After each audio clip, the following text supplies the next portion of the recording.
Good morning, everyone. First of all, I'd like to thank you for this invitation. Today, I'll stand behind the stand. As I said the other day, on Wednesday night, this is a dream come true, thanks to the support and contribution of many people. And it's a great honor, a delight to be able to moderate this international panel. Argentina, in the last administration, it was closed to the world and open only to some countries, particularly due to political ideologies. We have changed this policy completely thanks to the effort of our President, Mr. Macri. We've been able to recover our position in the world arena, not only in terms of markets, but also international forums.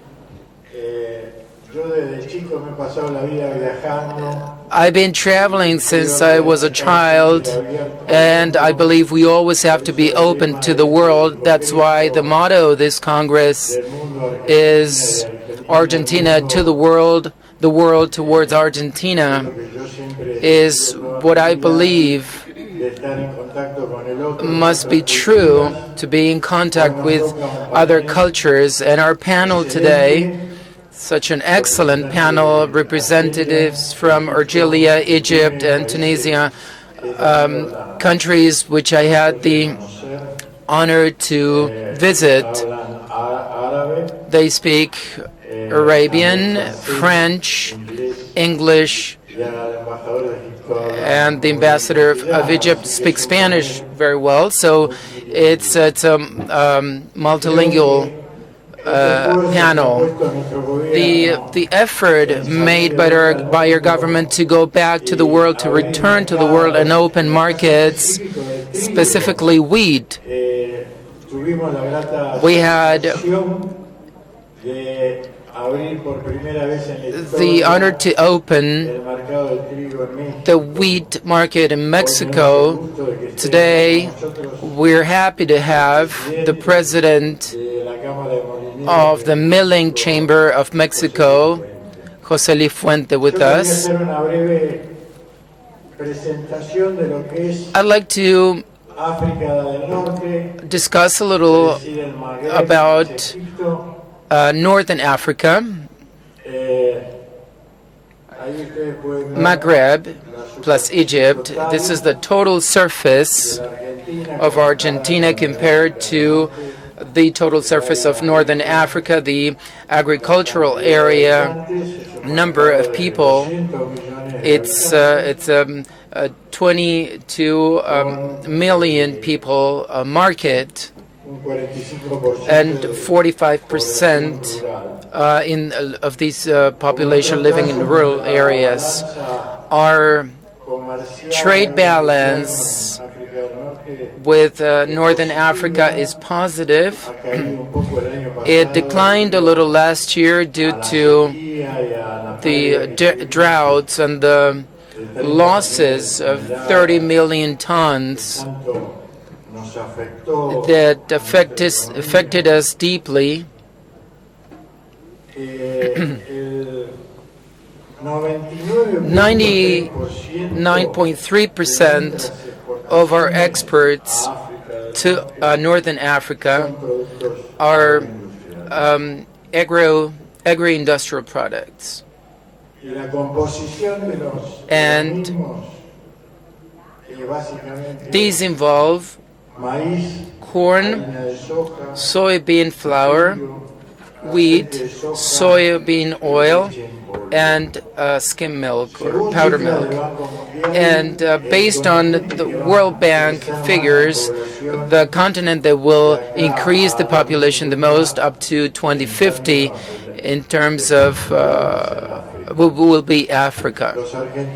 And Argentinians, we have to go to the world. The state can provide tools, but we as a people should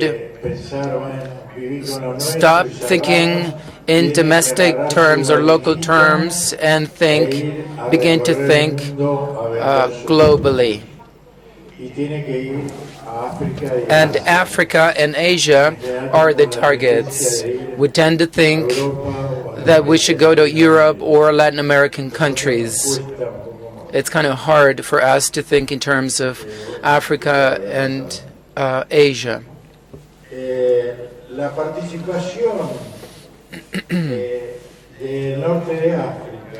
The export share in terms of soybean, wheat, and corn, as you can see last year, up to 17%. They reached 17%, which makes it a very important region for Argentina.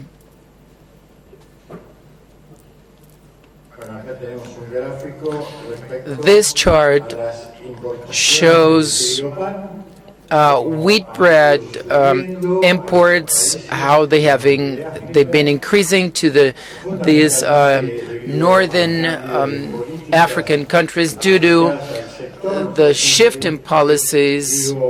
I always say that there are three variables that the government took advantage of for this record wheat production to eliminate taxes and to standardize the type of currency, the exchange rate. And now we are exporting almost 13 million tons for this year, expected for this year.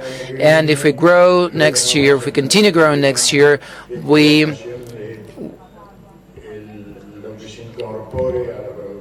won't be having any problems incorporating more into the exports.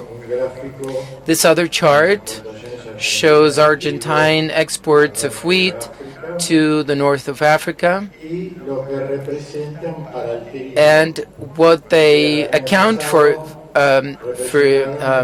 wheat, 12% last year of our wheat exports.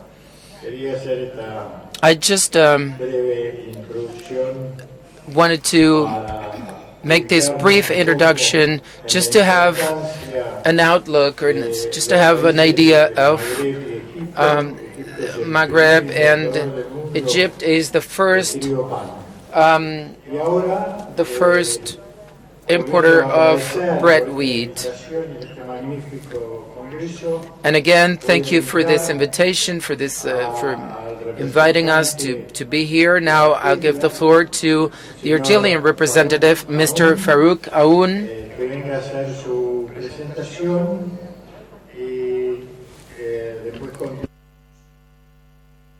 And then we'll continue with Egypt and Tunisia.